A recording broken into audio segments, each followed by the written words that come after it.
Welcome back my dear students. मैं हूं विवेक तापड़िया और यह है आपका channel physics in life and life. बच्चों, हम लोग जो है कुछ सैंपल पेपर प्रैक्टिस कर रहे थे। एग्जाम हो ना हो डजंट मैटर, उससे कोई फर्क नहीं पड़ता है। और फर्क तो पड़ता है, मींस हमारी तैयारी पर फर्क नहीं पड़ना चाहिए। सो हमारी प्रिपरेशन चलती रहनी चाहिए।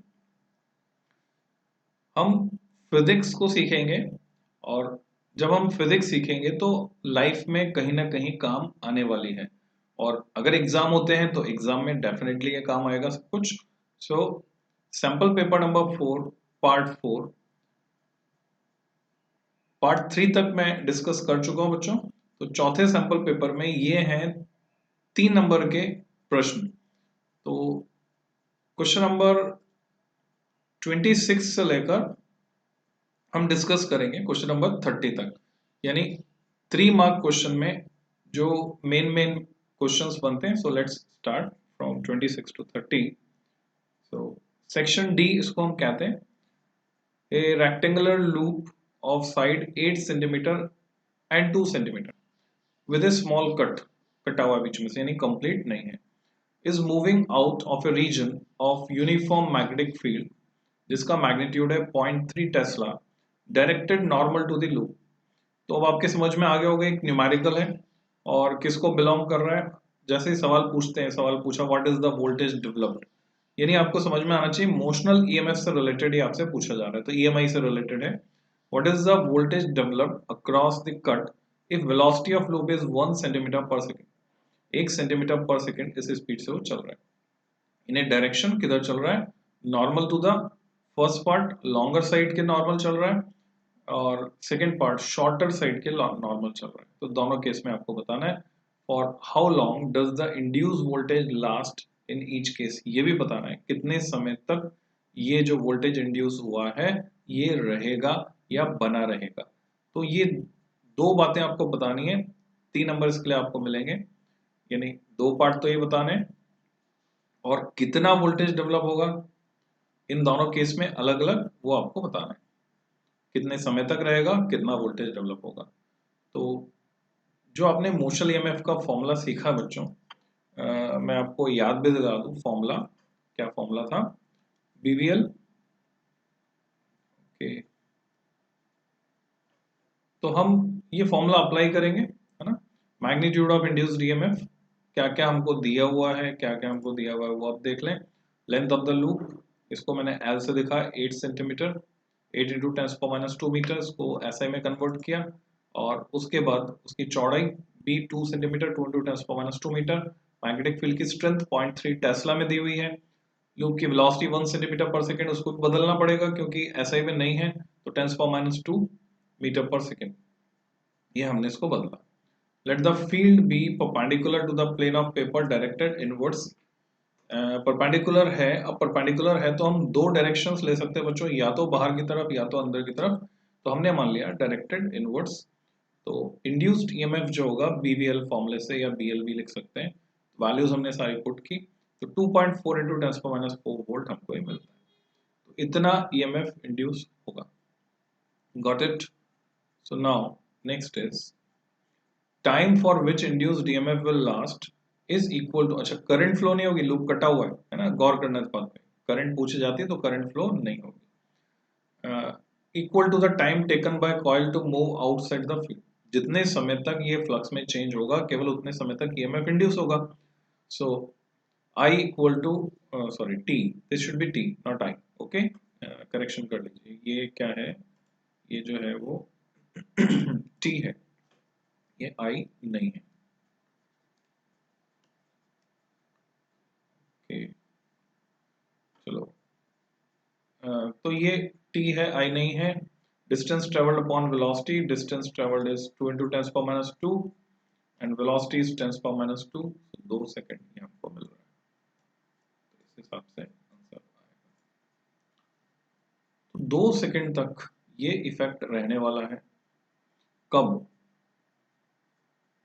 फर्स्ट केस सेकेंड केस दो थे, है ना। तो लेट्स डिस्कस ये 2 सेकेंड तक तो फर्स्ट केस में, क्योंकि हमने लंबी वाली साइड ली 8 इंटू टेंस पावर लेंथ को लिया हमने 8 into tens power -2 distance travel. और conductor is moving outside the field normal to shorter side, उसके अलोंग अगर जा रहा है तो मैग्नीट्यूड जो होगा वो डिफर करेगा। बीवीएल वो हमने निकाला 0.6 इंटू टेंस पावर -4 वोल्ट, इतना होगा। मैग्नीट्यूड चेंज हो गया क्योंकि अभी लेंथ चेंज हो गई। यहाँ पर जहां पहले आपने देखा था, पहले आया था यहाँ पर 8 into tens power -2, 0.3 into 8 into tens power -2, वहीं अब जो है ये आ रहा है 2 इंटू टेंस पावर -2। तो एक तो ये मैग्नीट्यूड जो है वो कम हो गया, और टाइम जो लगेगा वो 8 into tens power -2 upon tense power -2, यानी कितना 8 सेकेंड, 8 सेकेंड टाइम लगा। तो यहाँ पर हमने जो लिया है इसको डायग्राम बनाकर इमेजिन कीजिए और इसको चेक कीजिए। हो सकता है एक्चुअली मैंने नहीं बनाया सॉल्यूशन। यहाँ आप देख रहे हैं यहाँ डिस्टेंस ट्रेवल आ रहा है 8 इंटू टेंस पावर -2, और पहले जो डिस्टेंस ट्रेवल आ रहा है 2 इंटू टेंस पावर -2। तो इनको आप वेरीफाई कीजिए कि वास्तव में ये जो डिस्टेंसेस हैं ये प्रॉपर हैं या नहीं, यानी ऐसा तो नहीं कि इंटरचेंज होंगी। तो just check it by making diagram, diagram की मदद से आप ये चेक कर लीजिए, तो उससे आपको क्या कॉन्फिडेंस आएगा। सो नेक्स्ट क्वेश्चन पे चलते हैं बच्चों। Question number 27, monochromatic light wave है ना, monochromatic light of wavelength 589 nanometre is incident from air on a water surface. हवा से आ रही है और पानी पर जा रही है। ओके, हवा से आ रही है, पानी पर जा रही है। What are the wavelength, frequency and speed of reflected and refracted light? तो हम जानते हैं रिफ्लेक्टेड में ना तो वेवलेंथ चेंज होनी ना फ्रीक्वेंसी चेंज होनी, और रिफ्रैक्टेड में भी फ्रीक्वेंसी चेंज नहीं होनी है। सॉल्ड एग्जांपल आपने किया है एनसीईआरटी में। वाटर का रिफ्रैक्टिव इंडेक्स दिया हुआ 1.33, तो वेवलेंथ चेंज हो जाएगी रिफ्रैक्टेड में। तो जस्ट कैलकुलेट इट, अपने आप कीजिए, वीडियो को पॉज कीजिए, अपने आप इसको सॉल्व कीजिए। न्यूमेरिकल है ये फिर से, और सॉल्व करने के बाद जो आंसर्स आपके आ गए उनको ब्लॉक में बंद कीजिए, और फिर यहाँ पर मैं आपको दिखाने जा रहा हूँ solution. Here is the solution. Lambda आपको दिया है 589 nanometre, speed of light 3 into 10⁸ metre per second, mu 1.33। Reflected light के लिए no change in lambda, lambda उतना ही रहेगा 589। फ्रीक्वेंसी, यहाँ फ्रीक्वेंसी नहीं दी थी तो फ्रीक्वेंसी हमने निकाल दी, हालांकि फ्रीक्वेंसी वही है, इसमें कोई चेंज होने वाला नहीं है, 5.09 10 पावर 14 हर्ट्ज। तो दिस इज फ्रीक्वेंसी, इसमें कोई चेंज नहीं होगा, ये फ्रीक्वेंसी उतनी ही रहेगी। Hence the speed, frequency and wavelength, speed की भी बात कर ले साथ में, तो speed, frequency and wavelength of the reflected light वो सेम रहने वाली हैं, उसमें कोई चेंज नहीं। बी पार्ट पे आते हैं। Frequency of light does not depend on property of the medium, जिस भी मीडियम में जाएगी फ्रीक्वेंसी उतनी ही रहनी है। So frequency of the reflected ray in water will be equal to the frequency of incident or reflected light in air, उसके बराबर, यानी 2.26 इंटू 10⁸ मीटर। अच्छा, स्पीड चेंज हो गई है ना, फ्रीक्वेंसी उतनी है, अभी हम पता कर रहे हैं स्पीड। स्पीड चेंज हो गई है क्योंकि पानी में जाएगी स्पीड कम हो जाएगी, तो स्पीड c/μ के बराबर हो जाएगी। और वेवलेंथ जो है उसकी अगर हम बात करें तो वो भी चेंज हो गई है। एक्चुअल में वेवलेंथ चेंज इसलिए हुई क्योंकि स्पीड, या स्पीड चेंज इसलिए हुई क्योंकि वेवलेंथ, ऐसा कह सकते हैं। तो c/μ से निकाल सकते हैं, और λ/μ से भी निकाल सकते हैं। वेवलेंथ जो है वो आप देख रहे हैं 444 घट गई है, and the speed, frequency and wavelength of refracted light are 2.26 10⁸ metre per second, 5.09 10⁻14, ये पुरानी वाली है, और 444 जबकि पहले क्या थी 589 थी। तो λ/μ से निकाल सकते हैं। इसमें बच्चों ऑप्शन में था और में intensity at the central maximum, ये आप देख रहे हैं YDAC का सेटअप है जैसा आप देख पा रहे हैं। तो intensity at the central maxima O in Young's double slit experiment, वो I0 है, आपको दिया है।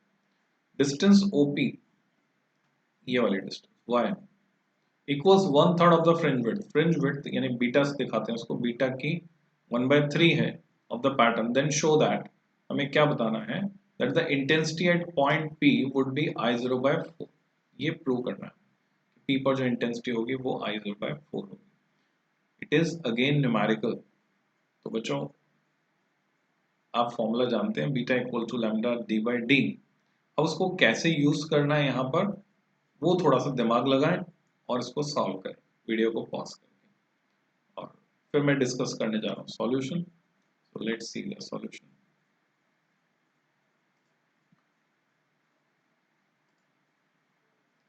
आपको दिया हुआ है OP yn, the distance OP is equal to 1/3, तो हमने लिखा yn को बीटा/3।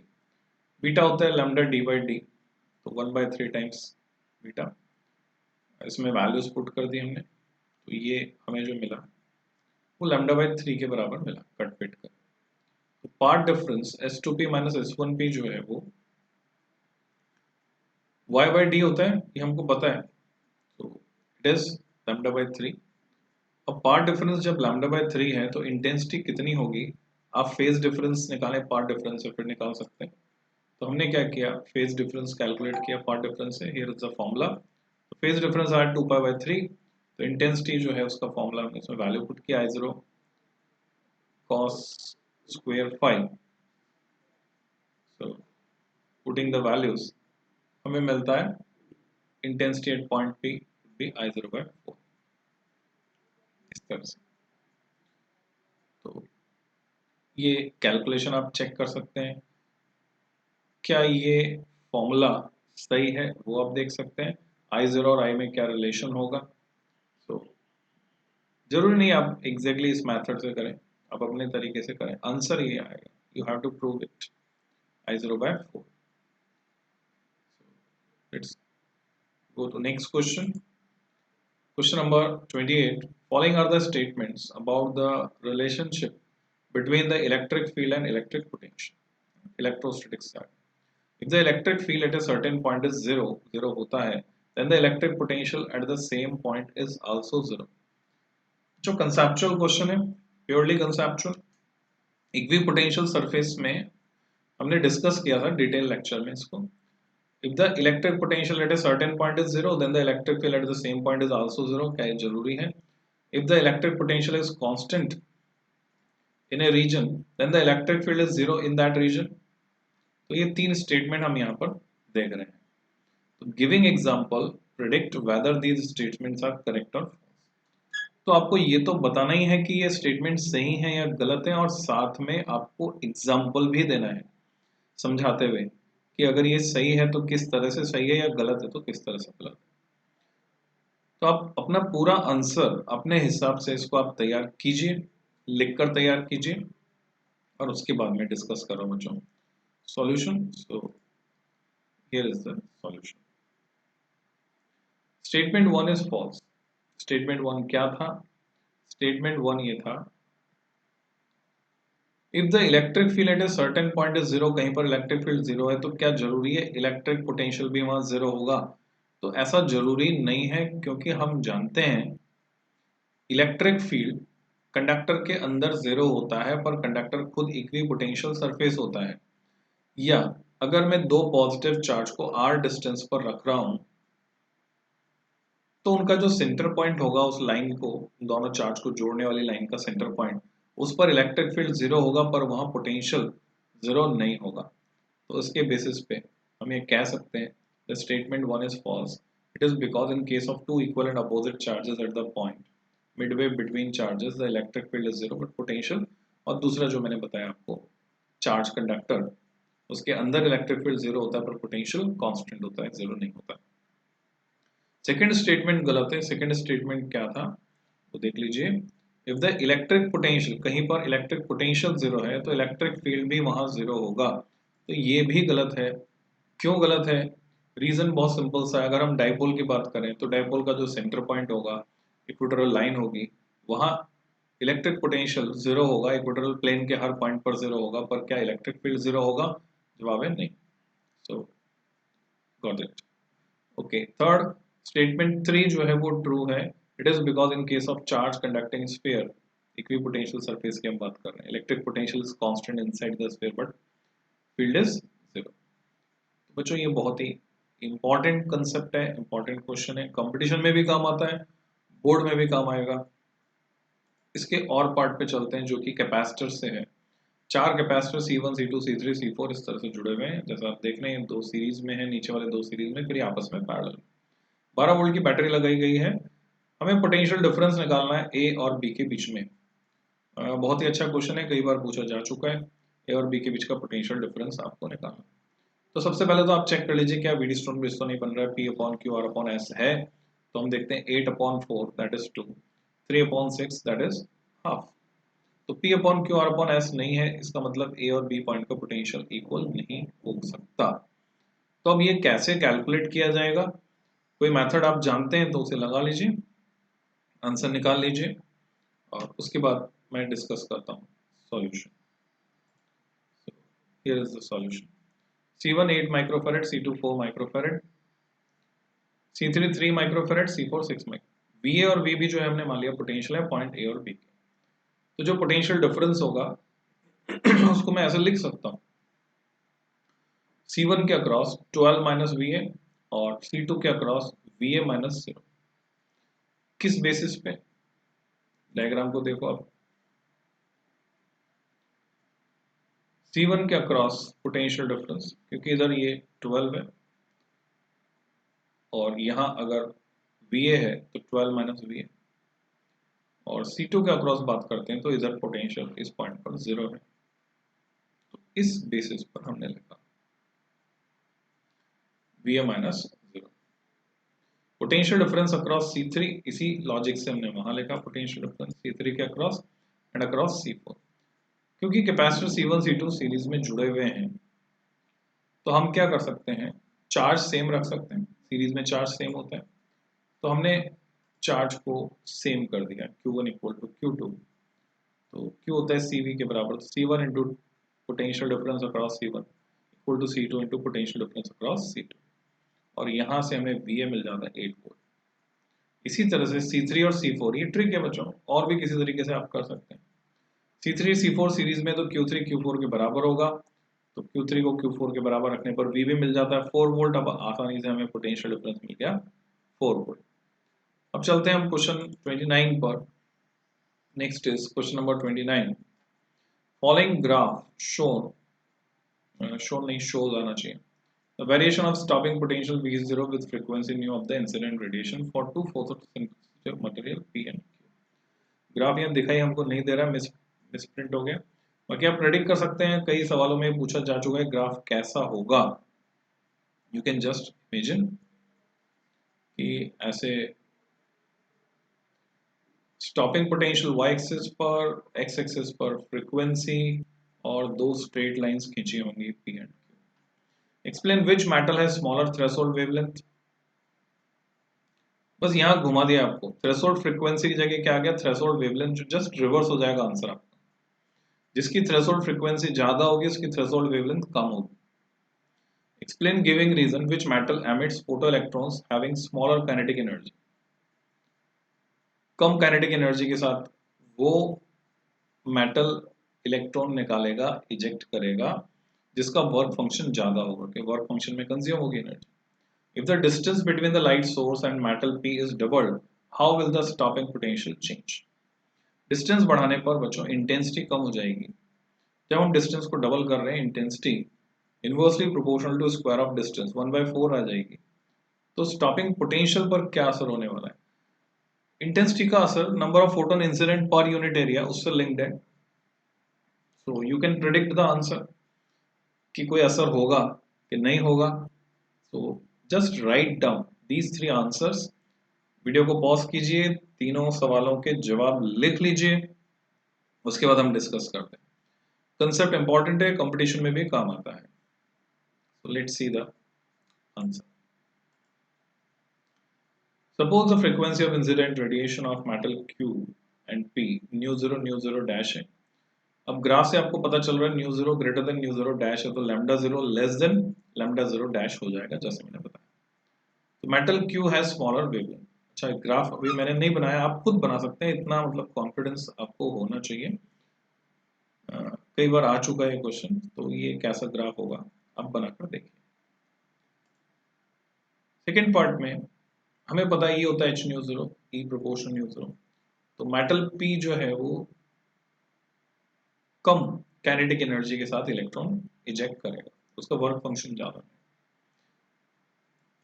फिर नेक्स्ट जो है स्टॉपिंग पोटेंशियल रिमेन्स अनअफेक्टेड, कोई फर्क पड़ने वाला नहीं है क्योंकि स्टॉपिंग पोटेंशियल की वैल्यू फ्रीक्वेंसी पर डिपेंड करती है, इंटेंसिटी पर डिपेंड नहीं करती। Next last question of this video, 30th question, what is the relationship between the current and magnetic moment of a current carrying circular loop? इन दोनों के बीच का रिलेशन हमें बताना है। Again this is very very important question. तो current and magnetic moment m equal to I आपको याद हो तो आपको डिराइव करना बच्चों डेरिवेशन सर्कुलर लूप के लिए करना। Use the expression to derive the relation between magnetic moment of an electron moving in a circle and its related angular momentum. तो मैं तो ये कहूंगा कि ये क्वेश्चन इतना इंपॉर्टेंट है कि इसके आने के पूरे पूरे चांसेस हैं अगर आपका एग्जाम होता है। अभी तो हम ये मान के चलेंगे जब तक कोई स्टेटमेंट नहीं आ जाता है, कोई डिक्लेरेशन नहीं आ जाता है, तब तक हम मान के चल रहे हैं कि 1 जून के बाद स्थितियों की समीक्षा की जाएगी, यानी क्या कोविड की करंट सिचुएशन है उसको देखा जाएगा 1 जून के बाद और उसके बाद डिसाइड किया जाएगा आपके एग्जाम की डेट्स के बारे में, जैसे कि हमारे पास इंफॉर्मेशन। सो आपको तैयारी करनी है और वैसे भी फिजिक्स तो हमारी लाइफ से लिंक्ड है और लाइफ में कहीं ना कहीं काम आती है, तो हम इसको पढ़ते रहेंगे, सीखते रहेंगे, अनुभव करते रहेंगे। So this question is very very important from examination point of view कि इलेक्ट्रॉन घूम रहा है तो उसका मैग्नेटिक मोमेंट जो है उसको हमें रिलेट करना है एंगुलर मोमेंटम से, और बोर मैग्नेटॉन आपको याद आ रहा हो तो बोर मैग्नेटॉन भी इससे लिंक्ड है। तो just write down it's solution जो भी आपके समझ में आए उसके बेसिस पर, और उसके बाद जो है मैं डिस्कस करता हूँ। Let us assume that an electron of mass me and charge e revolves in circular orbit radius r, ये डेरिवेशन वाला पार्ट है, फॉर्मूला m इक्वल टू आई है, वो यहाँ पर नहीं लिखा है, वो भी आपको लिखना चाहिए। What is the relationship? तो सबसे पहले आपको फॉर्मूला लिखना है, small m equal to I into A, वहां पे बताना है m क्या है, i क्या है, a क्या है, और ये वही फैमिलियर डेरिवेशन जिससे आप फैमिलियर हैं, EVR/2 जिसमें आता था, ये आपको करना है, बुक में दिया हुआ है एनसीईआरटी में, और मैंने भी करवाया अपने डिटेल लेक्चर में। You can derive like this, simple सा डेरिवेशन। और यहाँ से आ जाता है मैग्नेटिक डाइपोल मोमेंट, m से दिखाया है, कैपिटल M से, हमने स्मॉल m वेक्टर से दिखाया था, minus E/2m into L, which tells that magnetic dipole moment vector is directed in a direction opposite to that of angular momentum, L के opposite, इसलिए माइनस साइन यहाँ पे आ, यहाँ तक माइनस नहीं था, यहाँ पे माइनस लगाया हमने जब वेक्टर को इंट्रोड्यूस किया। तो ये समझने के बाद, तो बच्चों इस लेक्चर में इतना ही, फिर नेक्स्ट वीडियो में कंक्लूड करते हैं हम, यानी ये पेपर 4 खत्म हो जाएगा, पेपर 5 हम डिस्कस करेंगे। Till than happy learning, stay safe, stay home.